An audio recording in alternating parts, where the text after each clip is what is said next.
Речиси 22% од населението живее во сиромаштија, посочуваат невладините организации на Меѓународниот ден за борба против сиромаштијата.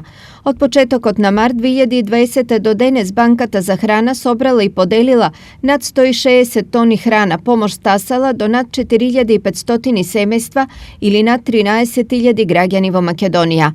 Своје обраќање на оваа тема денес имаше и премиерот Зоран Заев, во кое ги потенцираше владините мерки за борба против сиромаштијата. Делата во изминатите години ги насочивме кон подигнување на животниот стандард и намалување на трошоците за граѓаните, а со тоа и намалување на стапката на сиромаштијата. Минималната плата ја зголемивме на 14.500 денари. Социјалната реформа направи пресврт во начинот на кој државата се грижи за социјално ранливите и го подобри животот на околу 300.000 граѓани. Драги граѓани, посветен сум на трајно излекување од сиромаштија, на што е можно поголем број семејства.